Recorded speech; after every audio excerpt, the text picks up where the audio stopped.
ang nag-deliver papunta sa bahay nila Pangulong Bongbong Marcos at Speaker Martin Romualdez mag-insert o magpasok ng 100 billion worth of projects sa BICAM.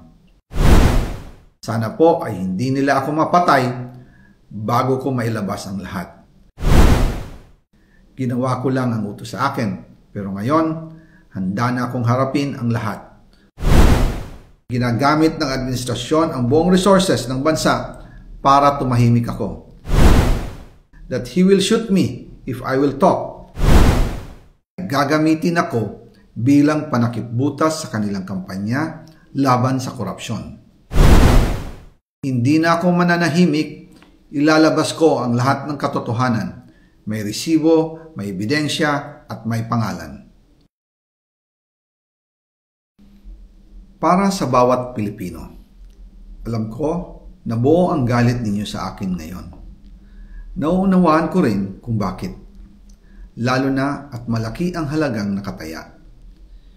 Pero bago kayo humusga, hayaan ninyong ipaliwanag ko ang buong katotohanan. Matagal akong hindi nagsalita dahil may direktang utos sa akin. Huwag nang bumalik ng Pilipinas at manahimik na lamang. Umalis ako noong July 19, 2025 para sa aking medical check-up. Nakaplanong bumalik pagkatapos ng SONA ni Pangulo. Pero habang papauwi na ako, tinawagan ako ni dating Speaker Martin Romualdez at sinabihan, "Stay out of the country. You will be well taken care of as instructed by the President." Noon naniniwala pa ako sa kanila, kaya't hindi ako bumalik. Tumikom ang aking bibig, sumunod ako, pero ang hindi ko alam, ang ibig pala nilang sabihin sa aalagaan ka namin ay gagamitin ako bilang panakipbutas sa kanilang kampanya laban sa korupsyon. Ginawa nila akong poster boy ng kanilang sariling kasinungalingan. Ngayon, hindi na ako mananahimik, ilalabas ko ang lahat ng katotohanan. May resibo, may ebidensya, at may pangalan. Nagsimula ito nung tumawag si Sekmina Pangandaman sa akin nung nag-umpisa ang BICAM process last year, 2024. Ang sabi niya, katatapos lang ng meeting nila ni Pangulo at may instructions na mag-insert o magpasok ng 100 billion worth of projects sa BICAM. At sinabi pa ni Sekmina, you can confirm with Yusek Adrian Bersamin dahil magkasama sila sa meeting ni Pangulong BBM noong araw na yon.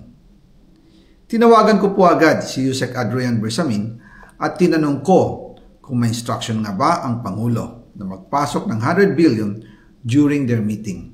Ang sabi niya ay totoo nga po. Right after our conversation, tinawagan ko po si dating Speaker Martin Romualdez at nireport ko ang instructions ng Presidente to insert the 100 billion projects. At sinabi niya sa akin, what the President wants, he gets. After ng ilang araw, nag-set po ng meeting si Sekmina Pangandaman at Yusek Adrian Bersamin sa amin ni dating Speaker Martin Romualdez sa Aguado Building in front of Gate 4 ng Malacanang at nandun din po si Yusek Jojo Cadiz. During the meeting, binigay po ni Yusek Adrian Bersamin ang listahan na worth 100 billion. Tinanong ko po si Yusek Adrian kung saan galing ang listahan. Ang sagot niya, galing kay PBBM mismo at binigay niya ito mula sa brown leather bag. Nung sinabi po ni Yusek Adrian Bersamin yung brown leather bag, naalala ko noong nasa Singapore kami right after the elections of May 2022 sa Hilton Hotel, kami ni dating Speaker Martin and PBBM habang pauwi at pabalik ng Pilipinas, hinabol ng PSG ang brown leather bag at ang sabi ni PBBM, maiwan na lahat, wag lang ang brown leather bag. Kaya naniwala ako na utos talaga ito ng Pangulo. Pagkatapos ng ilang araw, I informed sina dating Speaker Martin Romualdez, Sekmina Pangandaman, Yusek Adrian Bersamin, and Yusek Jojo Cadiz na kung pwede 50 billion lang ang ipasok sa program funds dahil so sobra ang DPWH funds versus sa DepEd. In practice, hindi pwede na mas malaki ang budget ng DPWH kaysa edukasyon. And yung balance na 50 billion, ilagay na lang sa unprogrammed funds for the 2025 budget dahil Office of the President din ang nagre-release ng lahat ng unprogrammed funds.